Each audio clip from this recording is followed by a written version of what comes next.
regularly scheduled Baxter City Council meeting. Roll call, see who's here, who is not. This time I'd ask you to rise to recite the Pledge of Allegiance with us. I pledge allegiance to the flag of the United States of America and to the republic for which it stands, one nation, under God, indivisible, with liberty and justice for all.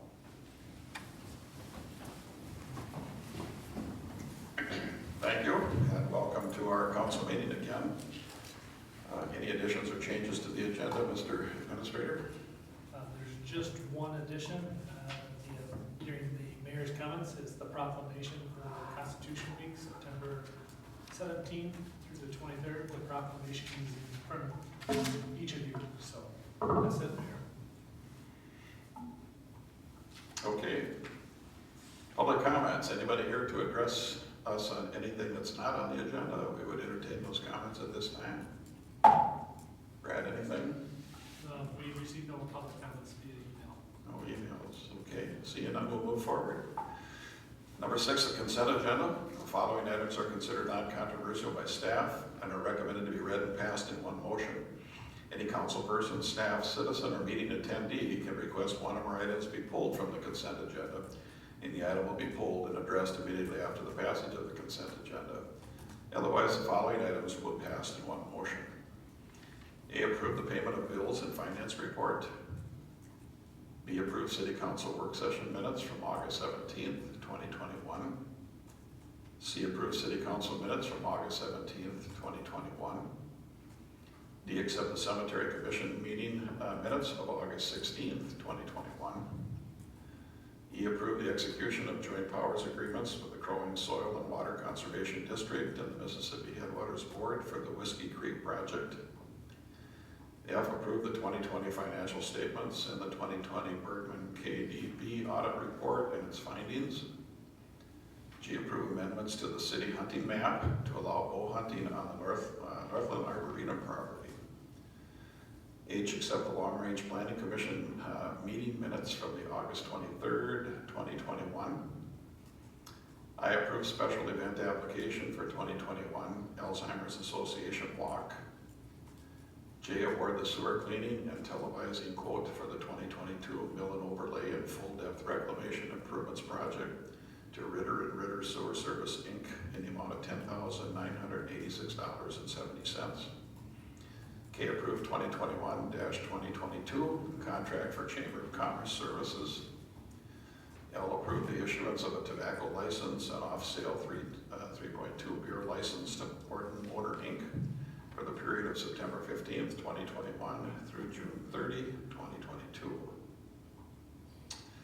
M, approve agreements between Minnesota State Colleges and Universities, Central Lakes College, and the City of Baxter for student-supervised pre-internship training. And approve Memorial Park bench location and inscription and accept the Memorial bench donation at Oscar Christopherson Park. O, approve Memorial Park bench location and inscription and accept the Memorial bench donation at the Isle Drive Trail.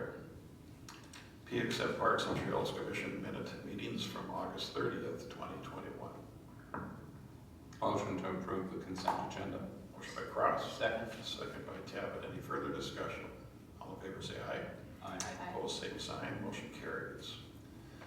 We're on number 8. 8A, approve resolution 2021-070, approving a comprehensive plan amendment for Grace Wind Cooperative Living for property located on north of Glory Road and west of Isle Drive.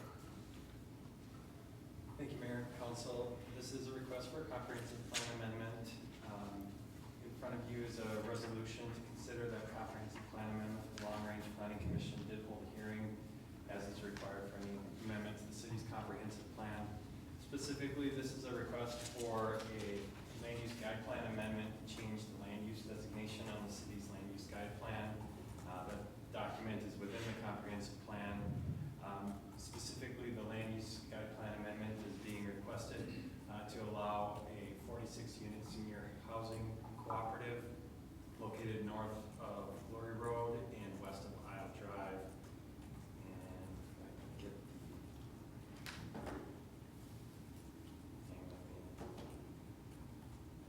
thing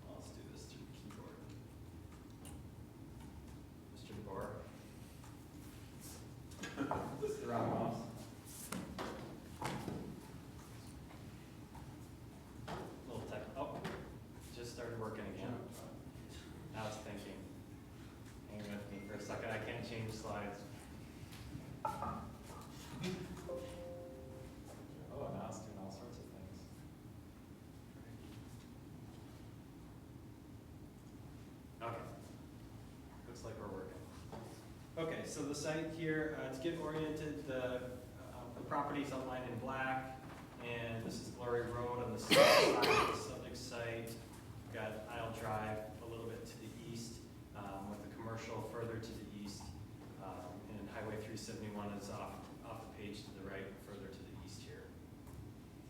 Specifically, looking at the specific property in the site area, this is the layout of the proposed senior development, 3-story building with related site improvements to go with that building.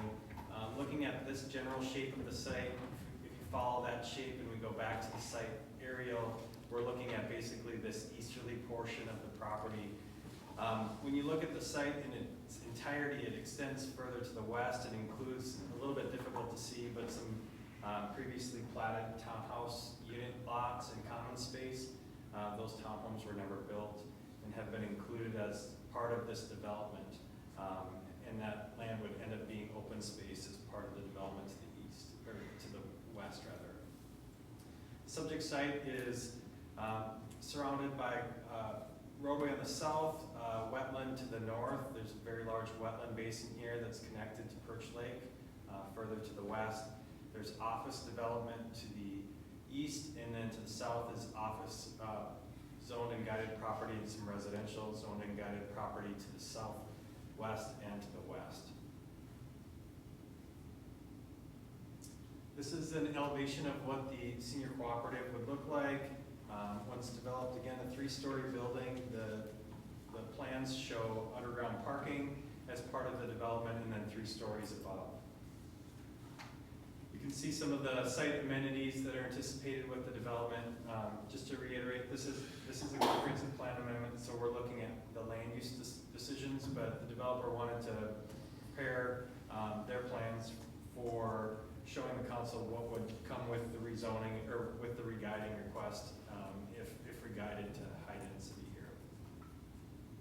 So this is the floor plan showing the underground parking. You can see there's parking stalls and a drive-through underneath the building, with the various floor plans have all been laid out for the first floor, second floor, and third floor, showing the various units within the building.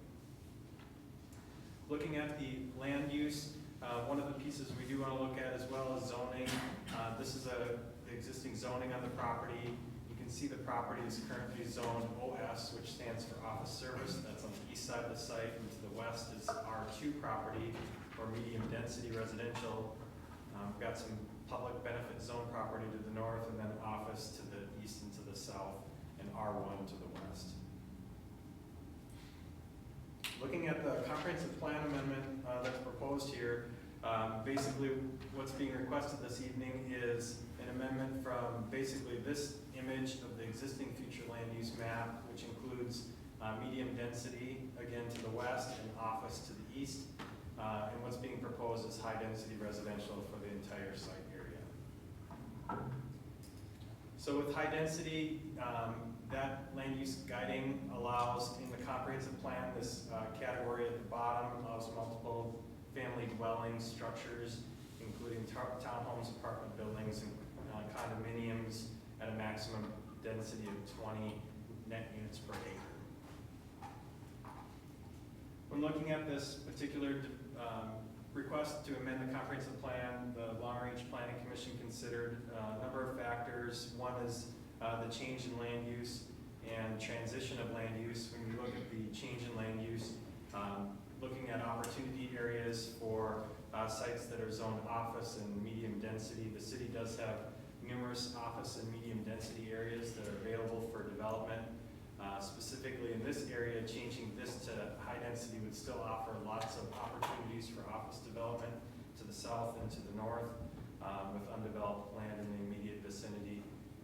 Looking at the transition of land use, when you look from west to east on the subject property, the development would offer a pretty delineated transition of land use from commercial to the east, and then transitioning from there to office. We've got the existing office development just adjacent to the site, and then to high density, And then to medium density for some existing townhomes which are further to the west before transitioning yet again to low density. From a north-south perspective, the property is buffered by Glory Road to the south and office use in terms of where the building would be located. So you'd be transitioning from high-density residential to office use. And to the north is that large wetland complex that buffers from the adjacent land use to the north. One other thing I'd mention in regards to this development plan, although all of the properties being considered for high-density guiding, the site would be limited to 25% impervious surface because it's within 1,000 feet of Perch Lake. So there'll be a limitation on the development plan on how much impervious that can actually be built on the property. So there would be that limitation moving forward. With that, the Long Range Planning Commission did hold the hearing on the matter and did recommend approval of the comprehensive plan amendment. And with that, I'm happy to answer any questions. The applicant is here also if Mayor Hancock has any questions for him. Council, any questions of Josh before he leaves? Just have a lighthearted question. I saw that there were courts, Yeah. outdoor courts. I'm assuming those are going to be pickleball courts. Yeah. I do have a question for the developer. Did you get a chance to work through the whole driveway issue with the adjacent homeowners? We haven't worked through it 100%, but we did talk about it after the meeting when we were here last time. And what I stated is once we get our plans from the civil engineer, that we'll share them with them and discuss that a little bit. But we're totally willing and even wanting to do something with that driveway. So, and it sounds like they do as well. So I think that we're on the same page there, if I'm not mistaken. First of all, would you introduce yourself, who you are? Yes, absolutely. I'm Nate Anderson with Gracewind Living. Okay, thank you. Just for the record there. Yeah, I met him at the last meeting. Did you have any comments about Josh's findings and comments? Or? I did not. I was going to comment, but he covered it at the end with the, it is a change to high density, but again, it is limited in that 25% impervious. There'll be a lot of green space on this property. Council, any questions of John? Thank you. Anybody here to address this issue would like to comment? This is your opportunity. You mentioned senior living. Is there an age limit? That was Gene Gecker for the record there. Go ahead. Okay. Yes, that's accurate. It's age restricted to 55 plus. Where does the financing come from? The financing, it's actually, it starts off with us as Gracewind Development. It starts off as that, but this is an ownership opportunity, which is quite unique. The residents of this cooperative is the operative word there, in that they will own it. So they will be the investors in it, and they will have ownership in the property. Similar to condominiums, yeah. Similar to condominiums, yes. Thank you. Anybody else? We'll go back to the council now. I'll look for a motion for 8A, a resolution, approve the resolution 2021-070. I'll move approval. Motion I by will second. Zach, second by Lisco. Any further discussion? All in favor, say aye. Motion passes. So 8B, resolution 2021-071, vacating a portion of drainage and utility easement on lots 3 and 4, block 2, College Pines Office Park. Thank you, Mayor and Council. This is a request for a vacation of drainage and utility easement. This is the Social Security building for those to get oriented with the subject site. So we're off Brandon Road, and this is the existing office development. The building and parking lot are located on the north part of this site plan here. The easement that's proposed to be vacated is basically this area that separates. Right now, there's a lot line that separates on the south end of the property, and then there's another property to the south that it would otherwise be landlocked if it weren't for an access easement. But the subject property owner of the building site have acquired the lot to the south and are proposing a parking lot and building expansion. In order to do that, they need to consolidate these two lots into one. And in order for us to administratively consolidate those lots, the easements need to be vacated so that there's not easements over the property. So the request is to hold a public hearing to consider vacation of drainage and utility easements as shown on this plan and as per the legal description in the resolution, and then consider adoption of the resolution. Happy to answer any questions. Council, any questions of Josh? If there are not, we will open up the public hearing at 7:17. Is anybody here to address this issue or would like to comment on it? Seeing nothing, we will close it at 7:30. And look for a motion to adopt resolution 2021-071. Lucille will make that motion. Have a motion by Lissil, Second. second by Cross. Any further discussion? All in favor, say aye. Aye. Opposed, same sign. Motion carries. Thank you. Council comments. Ms. Lissil? Yeah, I really enjoyed reading the most recent issue of the Dispatch where they highlighted the Labor Day weekend and what it meant. And there's been a lot of not so great stuff that's gone on, obviously, the last 18 months, but that was just a great reminder on the growth that has happened and the satisfaction that's still there with our workforce. And I also really enjoyed the photograph of the family who've been meeting at Whipple Beach for the last 45 years, every Saturday or Sunday, and I thought, well, what a reminder again, the jewel that we have in that beach. And then finally, to take a page out of Councilmember Cross's book, not to be on the lookout for motorcycles, not that that's not important, but with school opening, to have all the buses on the road once again, and their precious cargo. It's been a while since they've all been out there, so just please be aware and be looking, especially when the little ones get off the bus. Great, thank you. Mr. Tabbitt? I have nothing to add tonight. Mr. Cross? No comment tonight. I would just like to say we just completed, the last weekend or 2 weekends ago, a couple of triathlons at Whipple Beach, too, sponsored by the Kiwanis clubs of Brainerd and Baxter, the kids one day and the adults the next day. I just want to thank the city staff for how great the parks looked and their attentiveness to cleaning up and doing it. So many kind comments from outsiders. They come from all over, and how much they enjoy that park, and actually they run through our neighborhoods, and really appreciate all the volunteerism. Then of course our sponsors too that help with that on. Those are fundraisers, and all that money stays locally for kids programs and volunteers. I know some of you sitting here were involved in that too, and I appreciate that too. So it was a great weekend. It was a little threatening there, but the rain always quit just in time. It was just phenomenal, and it was very, very successful.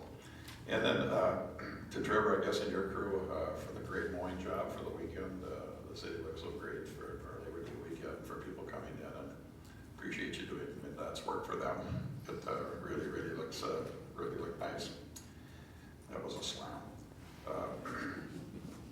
And then I was going to got two more things. I've had some phone calls, maybe the rest of you had too. Is why is College Drive not done when aisle is drivable? And so I asked staff, what was the difference? And so I just asked Trevor if he would just explain, and hopefully this will get into the dispatch, an explanation of what the difference of those two roads is. Yeah, the mayor had called me last week already and asked me about it. We set the contract up originally to close College Road mainly because we had to do the digging of the storm sewer pipe through there. So we had to close the road for a period of time anyway, so we decided we would close the road for the entire construction period, which we hoped, we can't prove it exactly, but it should lower the costs because you don't have to do all the temporary traffic control and things like that. But the other thing is too, is that it's 4-lane. So when you open up that 4-lane compared to opening up aisle temporarily, like's been going on, is that you need to delineate those lines, you know, the traffic lines. So we didn't want to do that temporary striping and stuff. So we've just left it closed since we got the first two lifts of bituminous on. We are running a little bit behind schedule. We were hoping when we opened up the bids with where everything was at, is that we were gonna be done, Friday last week and have it open for Labor Day weekend and for opening a school. But due to some delays in construction materials and different things, we've ended up with a few delays. Not too far behind as far as the contract. We're still planning on being done right around Friday the 17th. This Friday, we're hoping to have Isle Drive completely done and open by Friday night. So Isle will get done first on Friday, and then by the end of next week, we'll pave the trail. Then we gotta finish up Black Dirt on College, and then we'll hopefully put that final lift on next Friday and stripe it probably on Saturday, and then open it to traffic. So we're not too far behind where we originally started. We've got to remember we just closed it, right after the 4th of July. So really been shut down about 9 weeks altogether. But we had planned on it from the start in order to safely work in there, and then also just to save hopefully some construction dollar money of not working under traffic. It does cost more to do construction under traffic. And Isle Drive, of course, with the businesses, there was just no way to keep it closed to all the businesses. Where on College, there was only one business to deal with, which was College Square, and they have access from County Road 48. So, Okay, thank you. no problem. It's Minnesota under construction. Tis the season, I guess. I have one last thing to do. I have a proclamation, a mayoral proclamation, proclaiming the week of September 17th through 23rd as Constitution Week. Whereas September 17th, 2021 marks the 234th anniversary of the drafting of the Constitution of the United States of America by the Constitutional Convention.